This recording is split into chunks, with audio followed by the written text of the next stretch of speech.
So you finally saved enough money to dump your bank and buy a twisted bow. So where do you rebuild? Where do you start? What are the best places to make all of your money back so you can get the accompanying best in slot gear? Well, Rishiraj Singh actually requested that this video be made, so I went around to all of the bosses and NPCs that I could find to figure out where does the twisted bow shine the most and where can you make the most money just using the twisted bow on your rebuild. If you're unfamiliar with how the twisted bow works, unlike the other bows in the game that have a set strength, the twisted bow does work a little bit differently. The higher the target's magic level or magic accuracy, whichever one is higher, is where the bow's accuracy and damage multiplier comes from. So the formula for this is actually on the screen now, but you don't need to know that, neither do I. On the wiki, there's actually a cool little calculator that will tell you what the accuracy boost percentage and damage boost is. But the only thing you should really know about it is outside of the Chambers of Xeric, the cap for the accuracy modifier is 140 and the damage multiplier is 250. Within the Chambers of Xeric, the cap for the damage multiplier goes up to 350. So basically your takeaway from this is the higher your target's magic level or magic accuracy, the better the bow is going to work. So you want to choose your targets based on that information, which luckily for you, I've made a neat little list, which we will get into now. The first set of NPCs that I want to go through are going to be the ones that are a little bit more inconsistent, with the exception of one of them. Now, these aren't the best for making money back, but they could give you a little bit of a break from the more consistent methods. Throughout this part of the video, on the left, you will see the gear setup that I came up with these calculations with, and on the right, we'll have some statistics. So first up is going to be the King Black Dragon, and you will be entering the wilderness with this. So on the left in the gear setup, I am using only 4 items that will be protected, assuming you're using the protect item prayer, and they are numbered. 1 will be the twisted bow, 2 is the archer's ring imbued, 3 is an amulet of fury, and 4 is the barrow's gloves. That is the one that will be protected if you are PK'd and you have the protect item prayer on. If you don't, you'll lose it, but no big deal. It's only 100k. As for the data that goes along with the King Black Dragon, the KBD does have a magic level of 240. This gives us a max hit of 69 with the twisted bow. Your overall DPS is going to be about 7.35, and as for the time it's going to take you to kill each one, about 35 seconds. This gives us a kills per hour of 65, and that is with the respawn timers and banking included. As for your profit per hour, you'll see somewhere between 1.1 and 1.2 million GP. Side note, probably don't want to take 3,700 dragon arrows into the wilderness. Take like 200 or so, maybe even less than that. Don't want to lose that giant stack.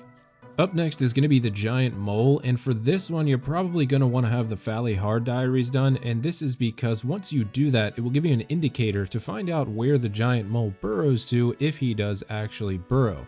As for the gear, we're going to go ahead and ditch the black dragon hide because we're not going to be in the wilderness anymore. Replace it with a blessed D hide top and bottom for that extra prayer bonus. And as for the stats for the giant mole, magic level is 200, giving us a max hit with 63, and this is with rigor on, just as the KBD was. As for the DPS, 7.31, time to kill around 30 seconds, and your kills per hour is going to be around 70. Now, given the current prices of the giant mole items and what you can receive, you can see somewhere between 1.3 and 1.35 million GP an hour. The next place you might want to take a look at visiting is going to be Kriara in the God Wars dungeon. As for the gear setup, I have swapped out the God D-hide coif and legs for a Varrock's helm and Varrock's plate skirt because the minions do hit hard, as does Kriara. It is a God Wars dungeon boss, so it can be a little difficult. Kriara has a magic level of 200, once again giving us a max hit with the twisted bow and rigor of 63.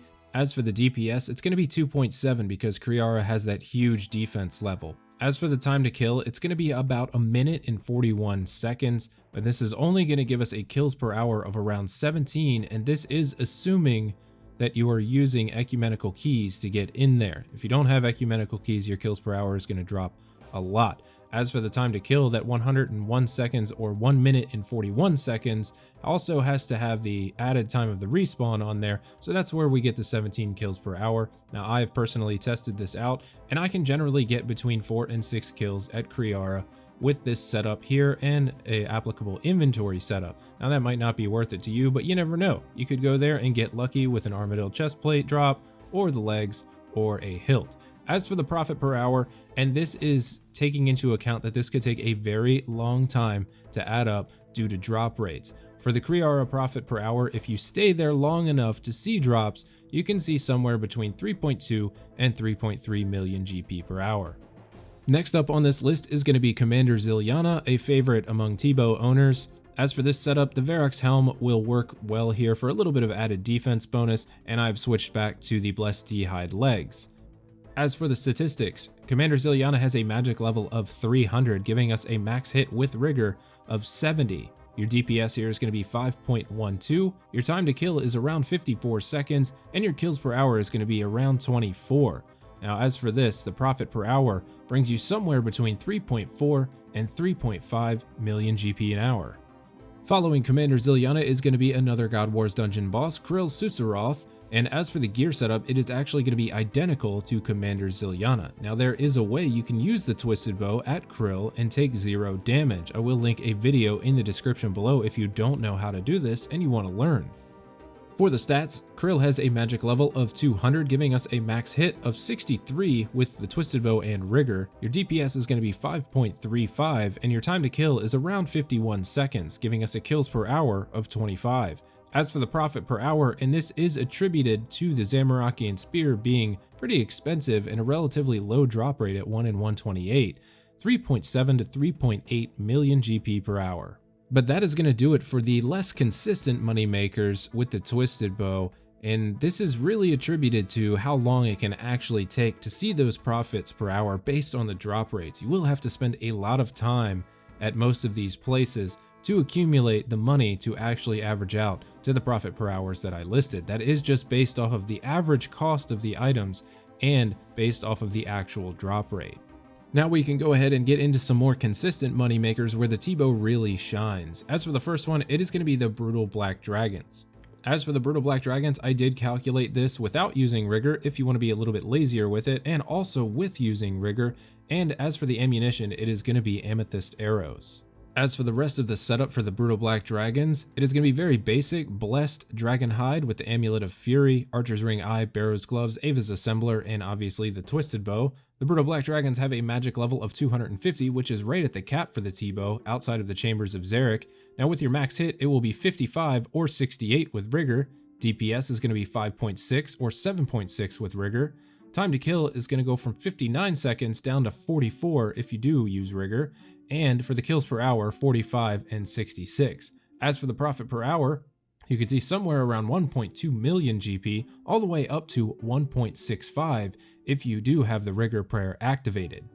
Next up is going to be our highest consistent moneymaker in old school RuneScape, and that is going to be Zulrah. Now, if you are saving up for your tbow and you want to do Zulrah as your rebuild, I do suggest saving somewhere around 25 to 30 mil extra over the bow. I mean, let's face it, you saved over a billion GP for it already. What's an extra 30 mil? But this is so you can get a Serpentine Helm and the Ring of Suffering. When you do have that Ring of Suffering, you will want to make sure that it is imbued for plus 10 more defense, and you will also want to add recoil charges to it, which will help you out immensely with the little snakelings that are spawned. For the stats for Zulrah, Zulrah has a magic level of 300, but our max hit is only 50, so you actually only need to use Amethyst Arrows here because the Dragon Arrows won't actually do you any good. Most weapons are capped at 50 damage at Zulrah, so any times you would roll over a 50, the hit will be re-rolled for somewhere between 45 and 50. Now our DPS for this is going to be somewhere around 5.1. As for the time to kill, once you get pretty good at it, you can get a consistent time of 1 minute and 35 seconds. As for the kills per hour, you can see somewhere around 30, and for the profit per hour, 3.9 to 4 million GP an hour. Our last two rebuild NPCs are actually going to be higher level Slayer creatures where the Twisted Bow really does work well. As for the first one, it is actually going to be Cerberus. Now for Cerberus, you will want to be wearing your Slayer helmet because you will get that plus 15% damage to ranged accuracy and damage on top of the Twisted Bow, but obviously it does have to be imbued from the Nightmare Zone. As for the rest of the gear, basic ranging setup. Cerberus has a magic level of 220, our max hit will be 74, our DPS is 10.14, and the time to kill is around 61 seconds. As for the kills per hour, you can see somewhere around 38, and our profit per hour is going to be 2.9 to 3 million GP per hour, assuming you get lucky with primordial crystals and you're on the drop rate with everything else. Please do remember that Cerberus does require a Slayer level of 91 to successfully kill, but you can boost from 86 if you really wanted to. With the Wild Pie will give you a +5 boost to Slayer, and you can do this on a Hellhound task. Last but not least is going to be the Alchemical Hydra. As for the gear setup, it is going to be identical to Cerberus, as we will have to be on a Slayer task from Konar to kill the Alchemical Hydra. You will need a Slayer level of 95 for this, and you cannot get it any other way. It has to be 95 for it to even be assigned a task. The Alchemical Hydra's magic level is 260. This will give us a max hit of 79 with this particular gear. As for our DPS, 11.67, and our time to kill is going to be 1 minute and 36 seconds on average. You can average somewhere around 26 kills per hour, and assuming you're on the drop rate with the uniques plus the Hydra Claws, all that good stuff, you can see somewhere between 4.9 and 5 million GP per hour if you got a bunch of points that you can just skip with and camp Hydra tasks. And that is gonna do it, guys, for this video. I hope that if you have the money and you're trying to contemplate dumping your bank for a tbow, that this video can point you in the right direction. Honestly, if I can give you some advice, tbows make tbow money. So if you have the money for it plus a little extra to get yourself by, I would say do it, go for it. There are plenty of money makers on this list that you can really make your money back quickly with. So as usual, thank you guys for watching. If you like this video, please leave a thumbs up down below. They really do help the video's popularity. And if you haven't done so yet, make sure you subscribe on your way out. Tap that little bell icon and it'll let you know whenever I upload new content. And if you're interested and you want to support my channel a little bit further, you can consider joining as a channel member. Channel members do get special perks such as community-only posts and events with me in the game. So if you're interested in that, go ahead and check it out. The link is in the description below. Once again, thank you for watching. I will see you guys on the next video. Take it easy, everybody.